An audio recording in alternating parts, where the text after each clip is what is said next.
Hello students, last class में हम लोग एक्सरसाइज 4.3 कर रहे थे। इसमें क्वेश्चन नंबर 6 तक हो गया था। आज देखते हैं क्वेश्चन नंबर 7। क्वेश्चन नंबर 7 पे दिया हुआ है,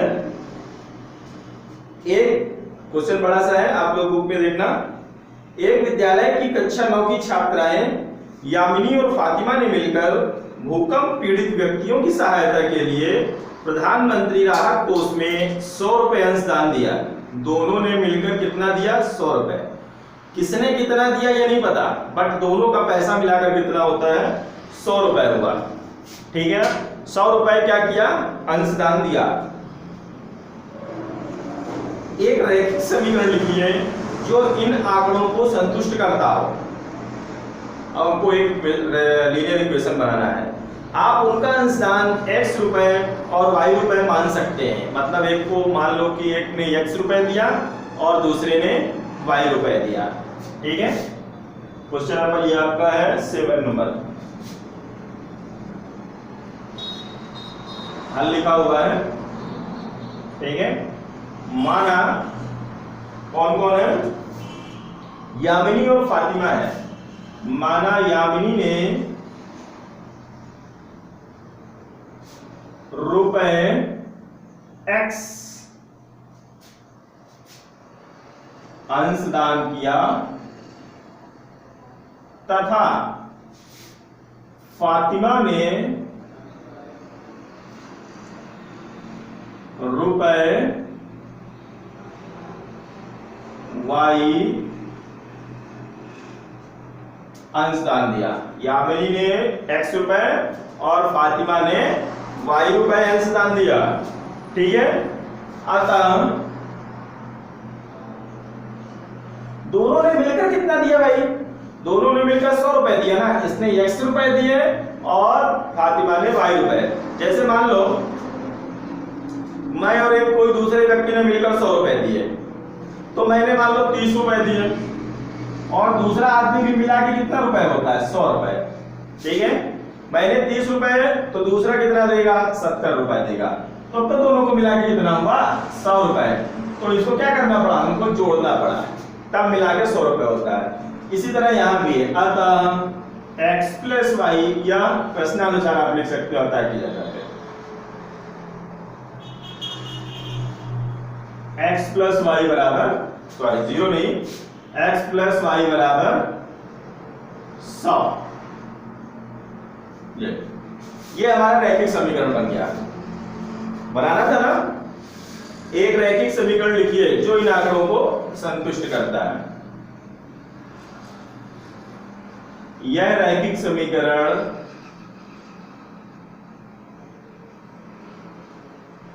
दिए गए आंकड़ों को संतुष्ट करता है।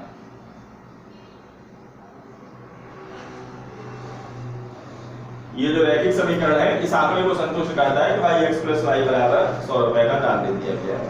ठीक है ना? x प्लस वाई बराबर 100 रुपए का क्या कर दिया गया है? दान कर दिया गया है। अब हमको बनाना है इसके लिए ग्राफ। ग्राफ बनाने के लिए आपको जानते हो कि मान लो हम इसको एक मान लेते हैं। ठीक है ना?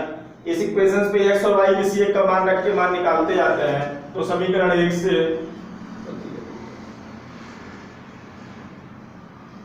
से हम लिख सकते हैं y बराबर 100 माइनस x। x को उधर ले जाएंगे तो y बराबर क्या लिख सकते हैं? 100 माइनस x।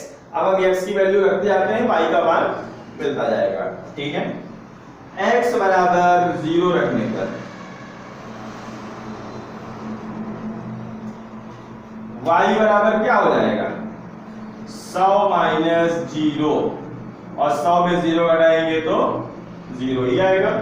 आएगा ना? 100 में 0 घटाएंगे तो 0।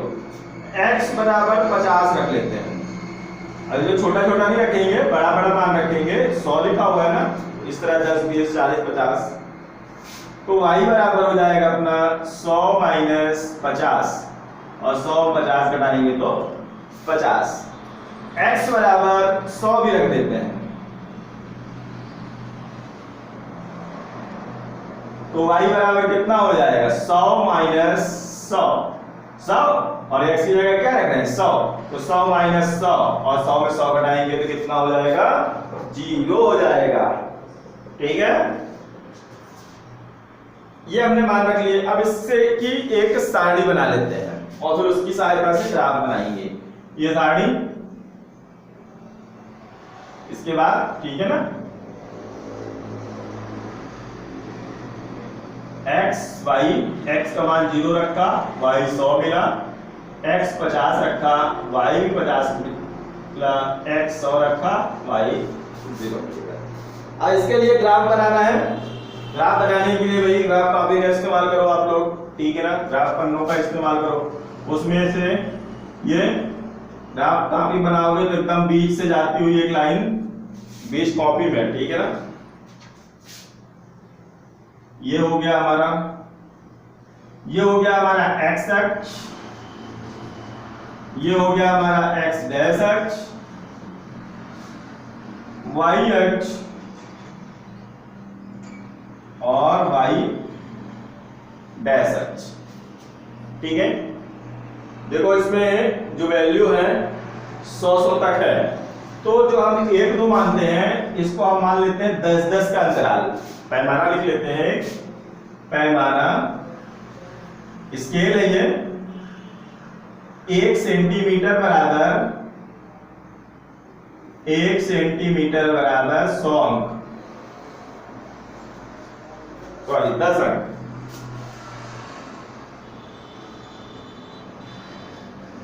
या 10 रुपए, रुपया पैसा वाला है ना, 10 रुपए भी लिख सकते हैं, कोई दिक्कत नहीं। ठीक है, तो 10 10 के डिफरेंस में बनाएंगे, 10 10 10 करके ऐसा, ठीक है ना।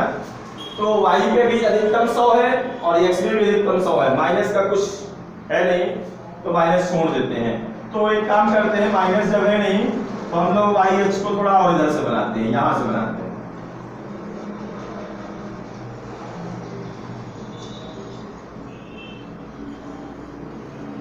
ठीक है, ताकि थोड़ा हमारा अच्छे से बन जाए, बड़ा सा बन जाए, देखने में अच्छा लगे। थोड़ा फिर से थोड़ा सा इसको रेस करते हैं। क्योंकि y अक्ष पे माइनस के मान नहीं है तो आप भी चाहो तो कॉपी में एकदम किनारे से बना सकते हो इस तरह से। ये y अक्ष हो गया, ये x अक्ष को भी थोड़ा नीचे से बनाते हैं, ये और ये हमारा x अक्ष हो गया। ठीक है, क्योंकि इसको एकदम माइनस के मान है नहीं, माइनस के मान नहीं है, इसलिए कॉपी में आप भी इसको किनारे से बना सकते हो इस तरह से। क्योंकि इधर 10 लाइनें चाहिए ना, 100 तक का चाहिए, बड़ा बड़ा चाहिए। ये हो गया हमारा x अक्ष, ये हो गया y अक्ष। उधर नहीं लिखते हैं, x डैश y डैश की जरूरत नहीं है। ये हो गया हमारा मूल बिंदु। अब पैमाना क्या है 10 10 अंक, तो एक जो बड़ी बड़ी लाइनें रहती है ना वहां पे लिखेंगे 10 20 10 10 का डिफरेंस 30 40 50 60 70 80 90 और 100। ठीक है, 100। इसी तरह y अक्ष पे भी 1 2 3 4 5, सॉरी 1 2 3 4 5 को लिखना है भाई, 10 20 लिखना है ना, 10 20 30 40 50 60 70 80 90 और 100। 100 इधर भी बना लिए x अक्ष में भी, क्योंकि 100 तक चाहिए था, और y का भी मान 100 चाहिए था, तो y अक्ष में भी 100 तक बना दिए। अब हम वो बिंदु ढूंढ लेते हैं भाई कहां पे है। x बराबर 0, x बराबर 0 y अक्ष पे होता है, ये आप जानते हो। और y बराबर 100 कहां लिखा हुआ है, y का मान है तो y अक्ष में होगा, तो y बराबर 100 कहां लिखा हुआ है, y अक्ष में, यहां पे लिखा है। इसका मतलब एक तो बिंदु ये हो गया, x बराबर 0 y बराबर 100। x बराबर 50 पर y बराबर कितना है 50। x बराबर 50 पर y बराबर 50। देखो x बराबर 50 कहाँ पे है, ये लिखा हुआ है, लिखा है ना, x बराबर 50 x अक्ष में होगा, मिल गया x अक्ष में। y बराबर 50 कहाँ होगा, y अक्ष में होगा, तो कहाँ लिखा y अक्ष 50, ये लिखा हुआ है। तो अब हम ये जो यहाँ से सीधे लाइन जाएगी और यहाँ से सीधे लाइन जाएगी, और जहां पे दोनों काटेगी वही हो जाएगा हमारा, ठीक है ना। अगर आप प्लेन पे बनाओगे तो एकदम पटरी से एकदम सीधी लाइन खींचने की कोशिश करोगे, ठीक है। और अगर ग्राफ में बनाओगे तो ग्राफ में वैसे भी लाइनें सब खींची रहती हैं। तो ये जो बिंदु आया ये है किसका 50 50, x भी 50 है यहाँ पे और y भी 50 है। फिर x बराबर 100 कहाँ पे होगा, जाहिर है कि x अक्ष पे होगा, और वो कहाँ पे, ये देखो x बराबर 100। x बराबर 100 पे y कितना है 0, y 0 कहाँ पे होगा, y इस पूरे x अक्ष पे 0 होगा। तो हमने यहाँ पे ये वाला बिंदु बना दिया। काहे का ये बिंदु, x बराबर 100 और y बराबर 0 का, ठीक है ना, x बराबर 100 और y बराबर 0। अब हमको तीन बिंदु मिल गए, 1 2 और 3। इन तीनों बिंदुओं को मिलाते हुए एकदम पटरी रखेंगे, और जब पटरी रखेंगे तो तीनों एक ही रेखा पे आएंगे, ठीक है ना। तीनों क्या होगा, एकदम बढ़िया से बनाएंगे, एक ही रेखा पे आएंगे इस तरह से। ये हमारा थोड़ा सा हो सकता है इधर उधर भले हो जाए, पर आप लोगों का नहीं होगा, क्योंकि आप लोग इसको नाप के सब बनाओगे पटरी से। लगता है मुझे भी पटरी का इस्तेमाल करना पड़ेगा, लाइन सीधी नहीं बन पा रहे हैं, ठीक है ना। ये जो लाइन है एकदम सीधी आएगी पटरी से जब आप लोग कॉपी में बनाओगे तो, क्योंकि सरल रेखा है, सरल रेखा सीधी होती है, एकदम सीधी बनेगी, ठीक है। इस तरह से आप लोग ग्राफ बना लेना कॉपी पे और इसको पूरा कर लेना।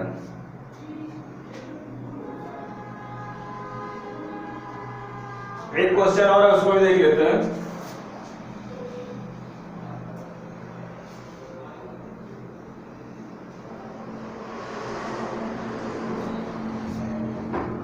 क्वेश्चन नंबर 8, बड़ा सा क्वेश्चन है, काफी बड़ा। अमेरिका और कनाडा जैसे देशों में तापमान फारेनहाइट में मापा जाता है, ठीक है। अपने यहाँ तो डिग्री में नापा जाता है ना, कहते हैं ना आज 35 डिग्री टेम्परेचर था, आज 100 डिग्री तो बहुत हो जाता है, आज 38 डिग्री टेम्परेचर था, ठीक है। तो अमेरिका और कनाडा जैसे देशों में तापमान फारेनहाइट में मापा जाता है, जबकि भारत जैसे देशों में, भारत जैसे देश मतलब भारत जैसे पाकिस्तान, आसपास वाले श्रीलंका, बांग्लादेश वगैरह, तापमान सेल्सियस में मापा जाता है।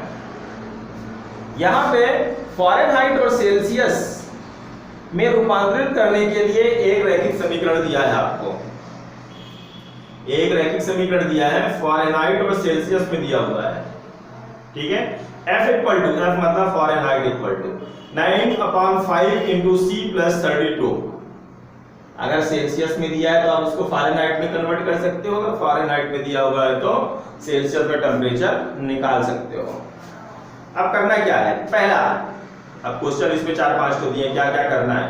पहला दिया है सेल्सियस को x अक्ष और फारेनहाइट को y अक्ष मानकर ऊपर दिए गए रैखिक समीकरण का आलेख खींचिए। सबसे पहले तो एक आलेख खींचना है। क्या खींचना है, रैखिक समीकरण का आलेख खींचना है। आलेख खींचने के लिए आप लोगों को पता है आपको किस तरह से बनाना पड़ता है, तो पहले हम आलेख बना लेते हैं, ठीक है। दिया है रैखिक समीकरण, क्या दिया हुआ भाई रैखिक समीकरण, F बराबर 9/5 इंटू C प्लस 32, ये दिया हुआ है। इसके लिए रैखिक समीकरण बनाना है तो हम C की वैल्यू मानते जाते हैं, ऐसे रहते थे इसको, C की वैल्यू मानते जाएंगे तो F की वैल्यू हमको मिल जाएगी, ठीक है ना।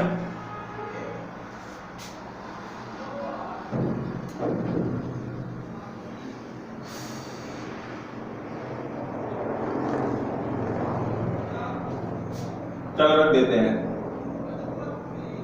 c बराबर 10 रखने पर, c बराबर 10 इसलिए रख रहे हैं ताकि जब हम मान रखें तो हमको पूर्णांक मान, पूरी संख्या वाले मान मिले। 1 2 रखेंगे तो फिर ये क्या है कि उसमें मिलेंगे हमको, बटे में मिलेंगे, दशमलव मिलेंगे, तो उसको थोड़ा सा वो करने में प्रॉब्लम तो नहीं है, बट थोड़ी सी आप लोगों को परेशानी हो सकती है, इसलिए इस तरह से मान रहे हैं।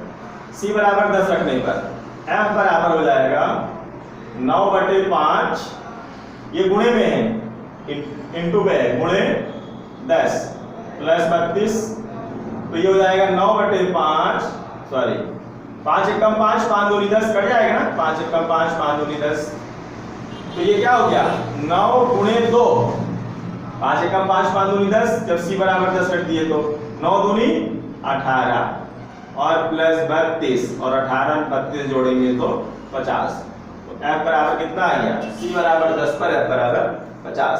और रख लेते हैं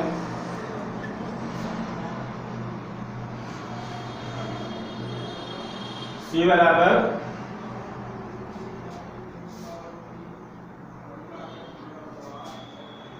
एक मान ये हो गया, एक रख लेते हैं c बराबर 20, 30 रखेंगे तो आ जाएगा 6 नहीं है 54, अच्छा नहीं लगेगा, 40 रखेंगे तो 8 नंबर 72, वो भी ठीक नहीं रहेगा, 50 रखेंगे तो वो भी ठीक नहीं रहेगा, 60, हाँ 60 रख लेते हैं। c बराबर 60 रखने पर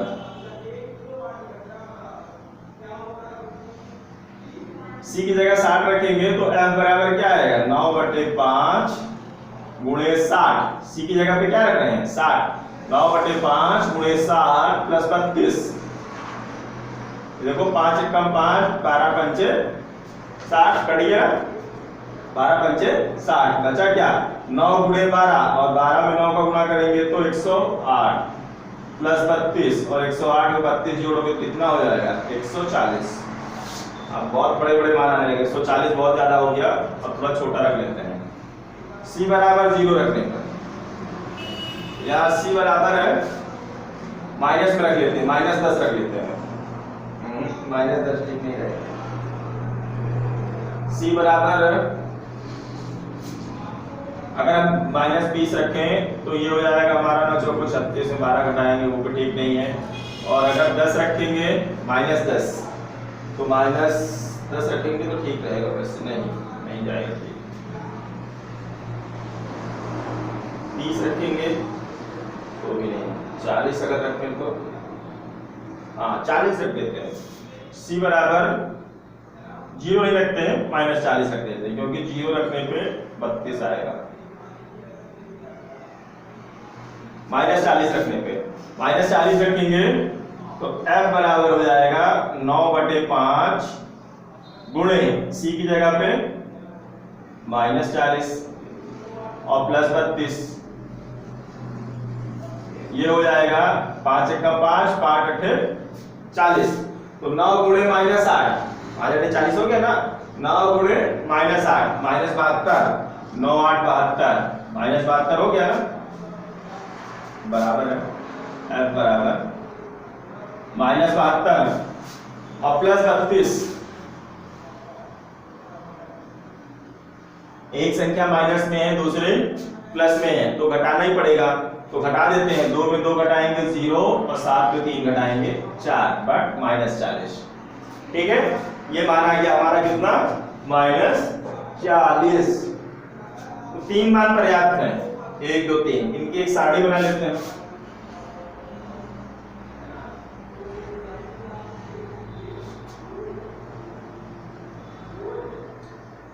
फ़ारेनहाइट सेल्सियस, XY नहीं है, फ़ारेनहाइट और सेल्सियस है। c बराबर 10 रखा, c को ऊपर रख देते हैं, चलो c बराबर 10 रखा तो f बराबर हमको मिला था 50, c बराबर 60 रखा तो f बराबर मिला 140 और c बराबर -40 रखा तो f बराबर -40 ही मिला, ये मान हमको मिल गया, ठीक है। अब इसके ये ग्राफ बनाएंगे तो इसको इरेज कर देते हैं ताकि ग्राफ आसानी से आ जाए इस पे। इसमें आपको सेल्सियस को एक्स अक्ष में रखना है और फ़ारेनहाइट को वाई अक्ष पे ले जाना है, ठीक है। यहीं पे बना देता हूं, आ जाएगा इतने पे वैसे।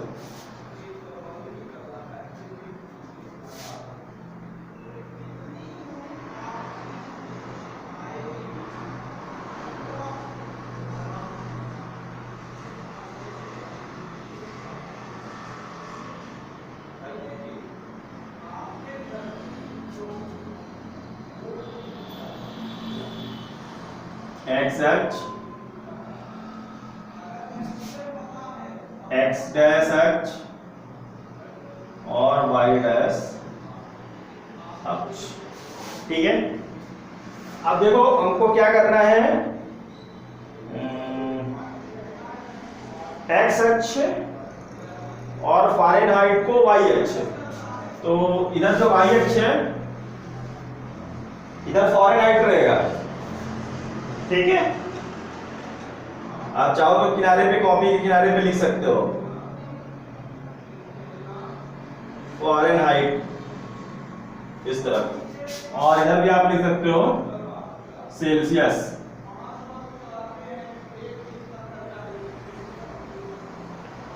एक्स अक्ष में temperature in Celsius and temperature in Fahrenheit, ठीक है। अब देखो सेल्सियस एक्स अक्ष में, ठीक है। एक्स अक्ष पे सेल्सियस है सी, अक्ष एक्स ही है, उसको सी अक्ष नहीं लिख देंगे, वो एक्स अक्ष ही कहलाएगा, ठीक है। सेल्सियस इसीलिए यहाँ पे लिख दिया, इधर सेल्सियस है और इधर फ़ारेनहाइट लिखा हुआ है। इसका स्केल लिख देते हैं, पैमाना 10-10 बना लेते हैं, 10-10 का। 1 सेंटीमीटर बराबर 10 अंक,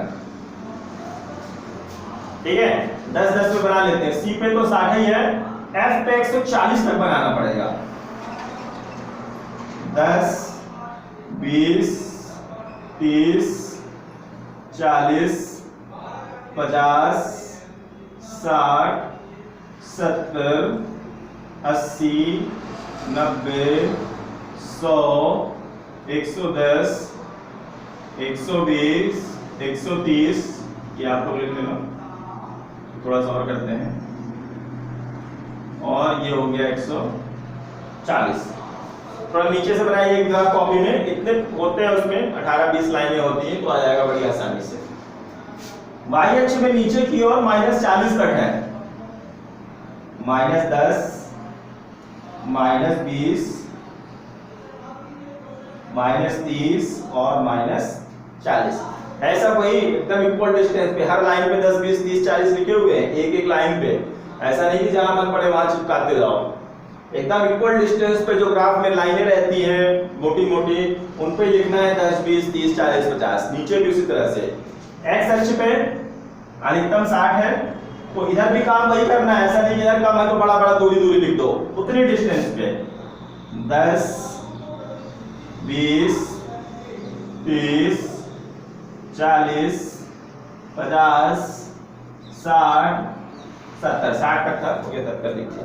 और माइनस में भी है 40, तो माइनस तरफ भी लिखो भाई, इसमें भी -10, -20, -30, -40।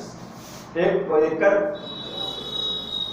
ये इस तरह से हो गया हमारा -40 तक हो गया। अब हम लोग ढूंढते हैं भाई बिंदु, तो 10, C बराबर 10, C इधर है, C बराबर 10 कहां पे है, ये देखो C बराबर 10 पे F बराबर कितना है 50, तो 50 कहां पे है, ये C 10 और F 50 यहाँ पे है, तो हमारा बिंदु कहां पे आएगा, यहाँ पे आएगा, है ना।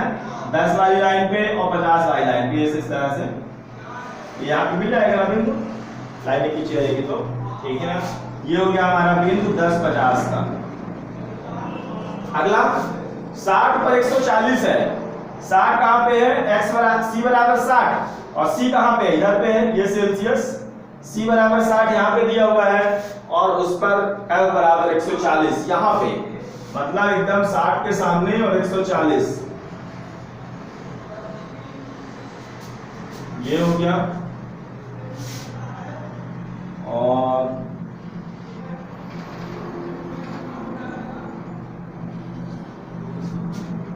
एकदम सीधा करना है भाई, लाइन को टेढ़ी नहीं करेंगे आप लोग। मेरी हो जाएगी तो चलेगा, पर आप लोग मत करना। 60 140, ठीक है, ये आ गया। और तीसरा बिंदु c बराबर -40 पर -40, तो c -40 यहाँ पे है और f -40 कहाँ पे है, यहाँ पे, तो इसमें भी बना लेते हैं। मतलब यहाँ पे कहीं पे वो बिंदु आएगा, यहाँ पे काट रहा -40 और -40। ये लाइन आप लोगों को नहीं बनानी है, केवल पॉइंट बनाना है, ठीक है ना। प्लेन पे बनाते हो तो एक बार बना लेना, पर कोशिश करो कि पॉइंट ही बनाओ, ऐसा बराबर मत खींचना है, ठीक है, नहीं खींचेंगे। अब हम पटरी से मिलाएंगे इनको। कितने बिंदु मिले, 1 2 3, इन तीनों बिंदुओं को एक पटरी में रख के एकदम सीधे से मिलाएंगे, सीधी रेखा मिलेगी, क्योंकि एक रैखिक समीकरण है और रैखिक समीकरण में हमेशा सीधी रेखा ही मिलती है, ठीक है। तो हम मिला देंगे इसको, ये इस तरह से एक सीधी को हम आगे बढ़ा सकते हैं, इस तरह से ये। तो ये हमारा बन गया आलेख, ये हमारा बन गया रैखिक समीकरण आरेख सेल्सियस और टेम्परेचर में, ठीक है। सेल्सियस और टेम्परेचर में जो बोला था बनाने के लिए वो हमने बना दिया। तो ये पहला था, इसमें 4-5 क्वेश्चन है, ठीक है, 8वें में 4-5 है, तो पहला ये हो गया। इसको बना के, ये बना के इसको ग्राफ में अच्छे से आप लोग उतार लीजिएगा, ठीक है। चलिए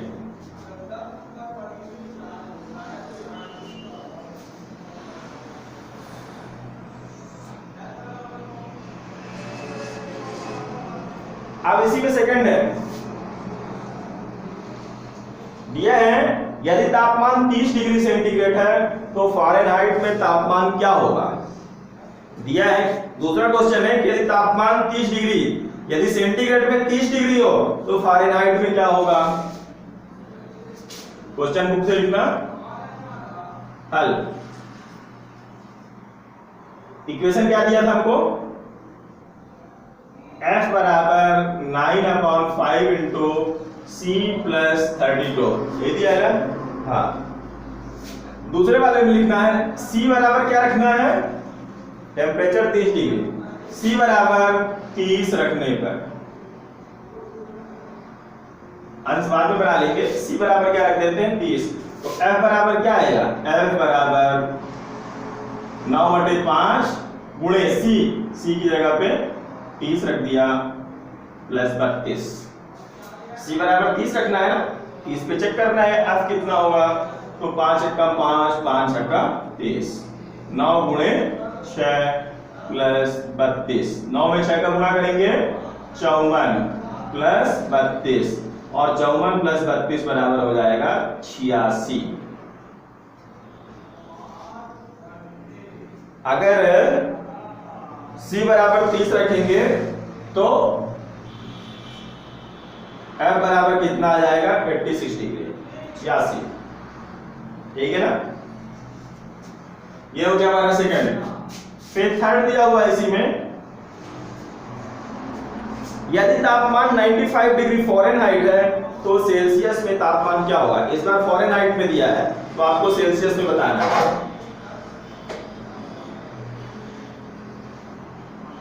अब एक काम करना, जब शुरू में इक्वेशन लिखना तो उसको 1 नंबर डाल देना, नहीं बार बार हमको लिखना पड़ता है।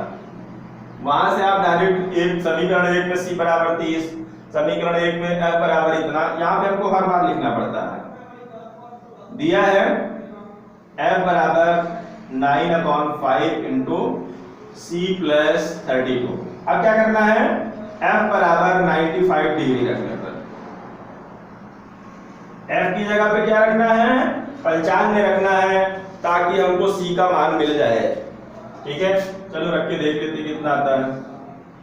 F यहाँ पे है ना, F बराबर, F कहाँ पे, F यहाँ पे, तो इसकी जगह हमने क्या रख दिया 95 बराबर 9/5 इंटू C और प्लस 32।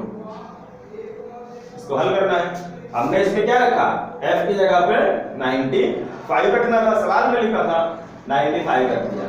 अब सबसे पहले हम 32 को इधर लेके आएंगे, तो ये हो गया 95 माइनस, इधर प्लस में है ना, इधर आया तो माइनस में हो गया, 95 माइनस 32 बराबर 9/5 सी। 95 में 32 घटाएंगे, 5 में 2 घटाएंगे 3, 9 में 3 घटाएंगे 4 बराबर 9/5 सी। सी की वैल्यू निकालनी है तो इसको इधर लाएंगे, तो जो बटे में है वो ऊपर गुणे में चला जाता है, 63 गुणे 5 हो जाएगा और बटे 9 बराबर सी। इसी तरह होता है ना, बटे में गुणे में चला गया, जो ऊपर है वो नीचे बटे पे आ गया गुणे में है, तो ठीक है ना। जब भी साइड चेंज करते हैं तो जो भाग में रहता है वो गुणे में चला जाता है, जो गुणे में रहता है वो भाग में, ये कट जाएगा। देखो 9 कम 9, 9 7 63, 7 गुणे 5 बराबर सी, 7 पना 35, मतलब सी बराबर कितना आ गया 35 डिग्री। तो यदि f बराबर 95 है तो उसका तापमान सी में अगर हम नापेंगे तो वही कितना होता है 35 होता है। चलो 4 नंबर पे है, यदि तापमान 0 डिग्री है तो फारेनहाइट में क्या होगा, और यदि तापमान 0 डिग्री फारेनहाइट है तो सेल्सियस में क्या होगा। लिखा हुआ है, एक बार सी बराबर 0 रखो, सी बराबर 0, तो बताओ कि f बराबर क्या होगा, और एक बार f बराबर 0 रखो तो बताना है कि c बराबर क्या होगा। ये है चौथे नंबर पे क्वेश्चन, आप लोग बुक से लिखेंगे, ठीक है। और फिर उसके बाद ये लिखेंगे चौथे नंबर पे, c बराबर 0 रखने पर, एक बार c 0 रखना है तो f बराबर हो जाएगा 9/5 गुणे c की जगह 0 प्लस 32। 9/5 में 0 का गुणा करेंगे तो क्या हो जाएगा, पूरा 0 हो जाएगा, तो f बराबर 0 प्लस 32, तो f बराबर क्या आ गया 32 डिग्री, ठीक है। c बराबर 0 पर f बराबर 32, मतलब जब 0 डिग्री टेम्परेचर रहता है तो फारेनहाइट में ऑलरेडी 32 डिग्री रहता है। अब एक बार f बराबर 0 रख देते हैं, f बराबर 0 रखने पर, कहां पे रखने पर, ये यहाँ पे, ठीक है ना। c बराबर 0 यहाँ पे रखे थे, f बराबर 0 यहाँ पे, ये हो जाएगा 0 बराबर 9/5 गुणे c बराबर 32, ठीक है। 32 को इधर लेके आते हैं तो ये बराबर में, ये प्लस में है, प्लस 32 को इधर लेके आएंगे तो इधर प्लस में इधर आएगा तो माइनस में हो जाएगा, 0 माइनस 32 बराबर 9/5 सी। 0 में 32 घटाएंगे तो माइनस 32 बराबर 9/5 सी, ठीक है।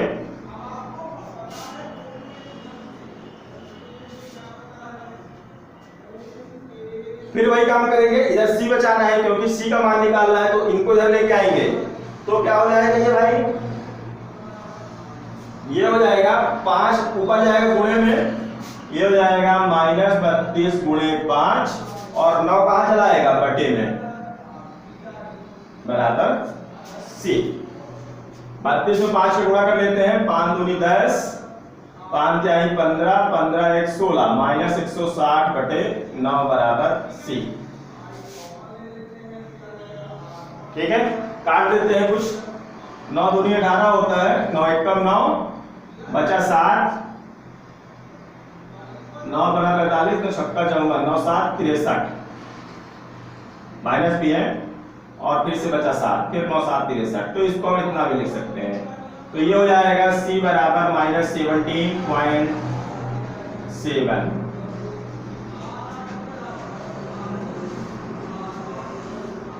कम 9 7 बचा, 9 7 63, ठीक है 7 बचा, ये कुल मिला के कितना हो जाएगा c -17.7 डिग्री, ठीक है। ये हो गया हमारा, अगर c 0 रखेंगे तो f इतना, और अगर f 0 रखेंगे तो c बराबर इतना आ जाएगा, ठीक है। c और f। इसके बाद है, क्या ऐसा भी कोई तापमान हो है जो फारेनहाइट और सेल्सियस दोनों के लिए संख्यात्मकता समान है, यदि हाँ तो उसे ज्ञात करिए। कह रहा है क्या ऐसा, देखो हमने देखो c बराबर 0 रखे तो f का मान कितना आ रहा था 32, f बराबर 0 रखे तो c का मान इतना आ रहा। और भी सवालों में देखो जो ऊपर लगाए कितना कितना है। क्या ऐसा हो सकता है कि कोई ऐसा मान कि जब c भी बराबर उतना ही रखें तो f बराबर भी उतना ही आए, c बराबर उतना रखें तो f बराबर उतना ही आए। उसको हम चेक कर लेते हैं कि क्या कोई ऐसा मान है कि c का मान रखने पर f का मान भी उतना ही। चलिए अब नेक्स्ट क्या दिया हुआ है अगले नंबर पे, इसी का नंबर 5। वैसे देखो यहाँ पे -17/7 है, आप चाहे तो 17 क्योंकि अब कटेगा तो है नहीं पूरा 7 ही आता जाएगा, 8 भी लिख सकते हो लिखना हो तो, ठीक है। जब हम ग्राफ बना रहे थे तो आपने देखा होगा कि एक जगह हमने c बराबर -40 लिया था तो f बराबर भी कितना आया था -40, ग्राफ में देखा होगा अगर आपने तो वही मिला था। यही चीज पूछ रहा है क्या कोई ऐसा मान है कि दोनों में इक्वल आए संख्यात्मक रूप से। अब ऐसे तो एक में 40 प्लस में आ जाए दूसरे में माइनस आ जाए तो अलग बात है। संख्यात्मक का मतलब चाहे 40 और -40 आए, संख्या तो एक ही है ना, चिन्ह भले विपरीत हो। तो पांचवें के लिए मुझे क्वेश्चन दिया है c बराबर 9/, f बराबर 9/5 c प्लस 32 था। तो f बराबर c रखने पर दोनों का संख्यात्मक मान मान लिए, माना f बराबर c, यही निकाल लेना दोनों का संख्यात्मक मान। तो हम मान लिए f और c एक ही है तो चाहे c की जगह f रख दो और चाहे f की जगह पे c रख दो। अतः f की जगह पे हमने c रख दिया तो 9/5 c धन 32, 9/5 c को इधर लेके आते हैं, ठीक है। 9/5 c को इस साइड लेके आएंगे तो c माइनस 9/5 c, c ये इधर आया तो -9/5 c बराबर 32। इसको हल करेंगे 5 के इधर गुना हो गया 5c माइनस 9c बटे 5। चाहे तो आप इसके बटे पे भी लिख सकते हो, फिर एलसीएम लेके कर सकते हो या ऐसे डायरेक्ट कर दो, कोई दिक्कत नहीं, बराबर 32। 5c में 9c घटाएंगे, 5 छोटी संख्या 9 बड़ी संख्या तो -4c आ गया बटे 5 बराबर 32। 5 उधर लेके जाएंगे तो इसके साथ में क्या हो जाएगा, 32 के साथ में उसका गुणा हो जाएगा तो ये हो जाएगा हमारा -4c बराबर 32 गुणे 5 तो -4c बराबर 32 पंचे 2 5 2 10 5 3 15 1 16 तो c बराबर आ गया 160 बटे -4, ठीक है। और c और f क्या बराबर है, ये c बराबर इसको काट देंगे 4 एकम 4 4 चौको 16, c बराबर आ गया क्या -40। तो क्योंकि c बराबर f हमने माना था ना, क्योंकि c बराबर f अतः c बराबर f बराबर -40। तो सवाल क्या था, क्या ऐसा भी कोई तापमान है जो फ़ारेनहाइट और सेल्सियस दोनों के लिए संख्यात्मक रूप से समान है, यदि हाँ तो उसे ज्ञात कीजिए। आता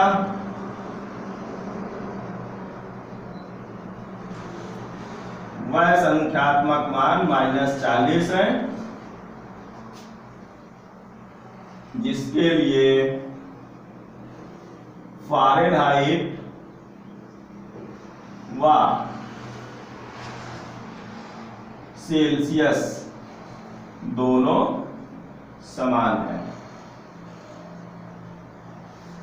ठीक है। इस तरह से आप लोगों की एक्सरसाइज 4.3 कंप्लीट हो गई है। सभी बच्चे इसे अपनी अपनी कॉपी पे कंप्लीट कर लेंगे, ठीक है ना। नेक्स्ट डे हम लोग एक्सरसाइज 4.4 करेंगे। आज के लिए इतना ही, थैंक यू।